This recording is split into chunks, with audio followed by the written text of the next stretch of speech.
My first minister told the story of a man who was walking down the road and slipped and fell into a manhole. He looked up and saw only a small circle of light coming through the opening. He had broken his leg and could not manage up the metal rungs that acted as a ladder. Water trickled down into this dark place. It was cold and damp. "Help," he called up towards the opening of the hole. "Help." The first person that passed the hole stopped and peered inside. He seemed to be contemplating what to do. Right then, he pulled a card out of his wallet. Then he dropped it into the hole. The man's face was gone, and the only thing left was a small card fluttering downward. The man in the hole caught the card and read it in the dim light. "I'm here to help," the card said, but it had nothing on the rest of it. The next person who came by looked in and dropped a cell phone down into the hole. The man tried to get a signal, but realized that far down into the ground, the phone simply lit up the darkness a little bit. It was also not much of a help. The third person walked by and heard the man yelling and stopped and looked in. She paused for a moment, thinking whether she should help or go about her busy day, and then she started to climb down into the hole, and together they managed to get out of it. After my minister finished telling this story so many years ago, he asked, "When others are in need, which of the passerby are you?" As I was finishing my studies for my undergraduate at Miami University, I decided to take a seminar on political philosophy, and it deeply influenced and changed my understanding of politics. It was on Hannah Arendt, one of the most important and influential thinkers of the last century. She dedicated her thought to grappling with the political systems that had emerged in that century, the craze of fascism and totalitarianism that swept through Europe. Her best-known work is probably The Origins of Totalitarianism. The book is a long one with many historical details about how Nazism took root and flourished in the Weimar Republic. So I hope that not too many people here today will mind that I'm going to skip to the ending. And it is indeed her conclusions that I find most intriguing about the work. She writes at the end of the book that the seeds of fascism are always already sown within the foundations of democracy. The question for Arendt, the one that occupies her at the end of her massive work, is about which conditions help the seeds of totalitarianism flourish and which ones prevent it from emerging. She names a few conditions, but the one that I would like to hold out today is perhaps the least obvious. It is loneliness. It is isolation from others and the decay of meaningful community. Arendt concludes that the idea that we are all basically on our own is a pernicious one. Not only does it destroy our interest in the common good, but it also forces individuals into a state of constant and numbing loneliness. When people have no common purpose, she says, no sense of community, no ties to other human beings, they begin to yearn for a solution. And that solution is sometimes terrifying. Arendt found that people do not feel more and more satisfied the more independent they become. Rather, it is as if they lose something that makes them human. And because they have lost that meaningful community that makes them human, they soon turn toward solutions that are inhuman. Loneliness becomes a precursor to the rise of fascism, she says. Loneliness does not mean that we are necessarily alone.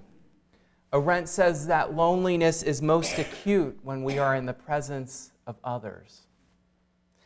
What it can mean is simply that one has no meaningful community, no place in which to find a shared purpose.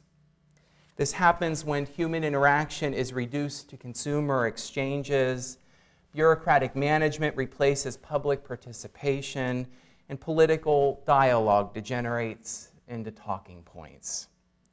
Each of these degrade our sense of meaningful participation with others, even when we are not technically alone. It's an unsettling vision of society, and yet it is not hard to see today.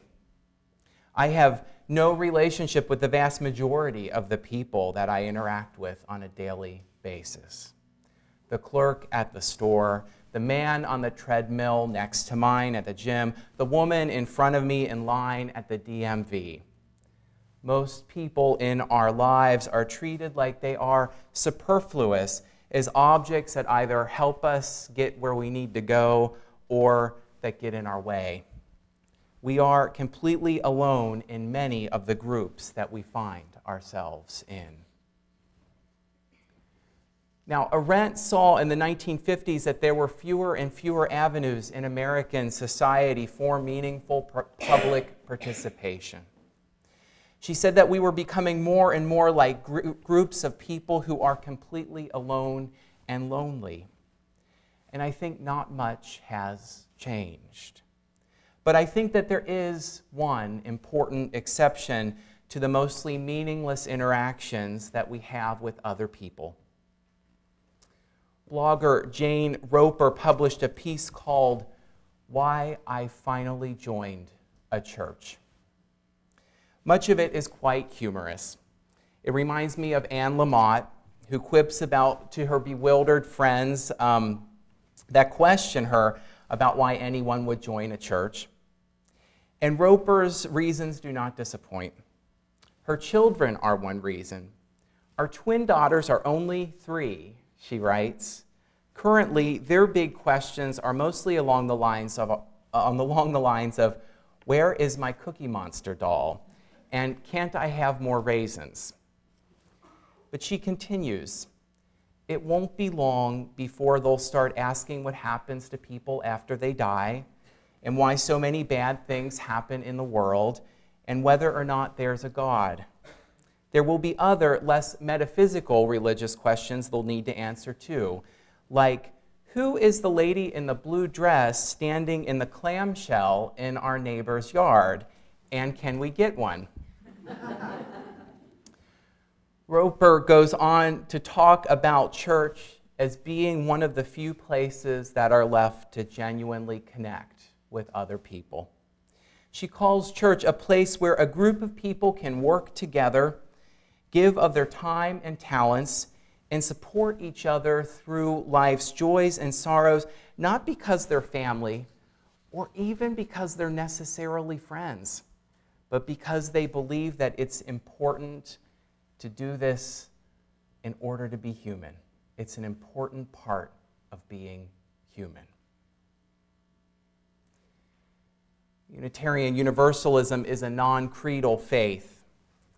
We are less concerned with whether we believe the same things than we are about whether we care for one another. We're less interested in finding the same meaning than we are in creating meaning together. Aware of all of the social forces that degrade human lives and the pains and sorrows that accompany us in this life, we promise to walk with one another through the good and the bad, through the high points of our lives, and also through the darker valleys. Ours is called a covenantal faith, and this is why. The covenant is a promise made between two persons or within a group of people. And in Unitarian Universalism, it is a promise made between each member and every other member. Joining a Unitarian Universalist church means entering that covenant. We promise one another that we will be together in a meaningful way, creating outlets for changing the world and for helping one another when we are in need. It is a way of resisting the loneliness and the isolation that Arendt talked about, of finding meaningful interaction that can change our world into a more humane place. At least that's my hope. One of my deepest hopes as a minister and as a fellow Unitarian Universalist. And if you are someone who asks, is that really true? Do we really make a difference, or is it just a bunch of talk? You are not the only one. If we were to take the parable of the man who fell into the hole, we might well ask ourselves, which person are we? Are we the person with the business card, the cell phone, or are we actually, in this church community, the ones who get down into the manhole to help? Are we truly there for people when they need us? Jane Roper says that it's not hard for her to be cynical about church. She wrote in Why I Joined a Church, "The cynic in me cringes to type these words. Isn't it easy to be a cynic about church? Like any other institution, it has its failures. In the congregation in which I did my internship, I made a phone call to a couple who had visited on one of the Sundays that I had off. The woman on the other end of the line was short with me. I stayed for coffee after the service, she said, and not a single person came up to talk to me." I thought for a long time about what she said. I wondered if I had been there that day, would I have managed to talk with her? Why had no one said anything? I took what she said very seriously and very hard. Which person were we as a church community in that parable? I don't like the answer to that question. There will always be reasons to be cynical, and let's admit it, we will sometimes miss the mark. Despite that, I think that there will always be reasons to be hopeful, too. I have seen too many people get through the hardest times in their lives with the help of religious community, simply to dismiss it. I've seen too much creative, meaningful action emerge from our congregations to remain cynical for long. With failings and all, I am still deeply hopeful about church. I'm almost childishly hopeful about church. I believe that our covenant, our promises to be present to one another through all of the joys and sorrows of life will hold if we commit to making that true. Most of you know that a part of my story is that I lost my husband in an accident. This summer, I passed the 8th anniversary of his death.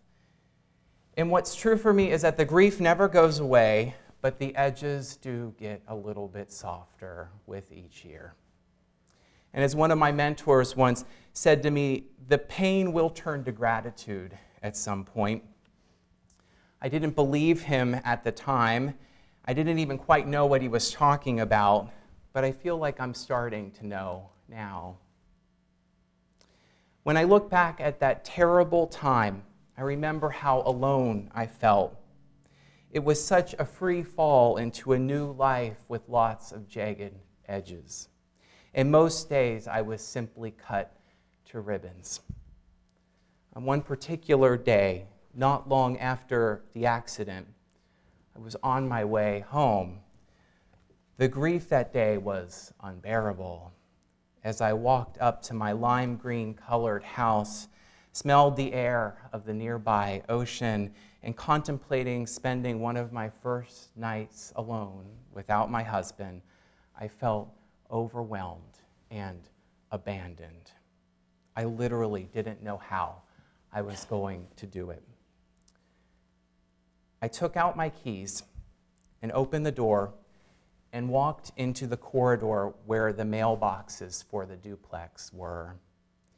And at first, I was annoyed. On top of everything else, how could someone make such a mess? I assumed that someone had dropped a container of envelopes and left them strewn all over the floor. Why was I living with such savages, I asked myself. What the hell? But as I got closer, I realized that my name was on every one of those envelopes. Dozens of letters and cards. I had never seen anything like it. There were too many to fit inside of the mailbox, so the mailman had literally left a stack of them on the floor that had then tipped over. And sorting through them, I realized that the majority of them were from people from the congregation in which I grew up. They were heartfelt messages that anything I needed, I just had to ask for. And in that moment, that was one of the loneliest of my life, I realized that on a deep level, a level further down than any words could touch, I was not alone. My hope is that in this place, you find that you are not either. Amen. I love you, and blessings on your journey.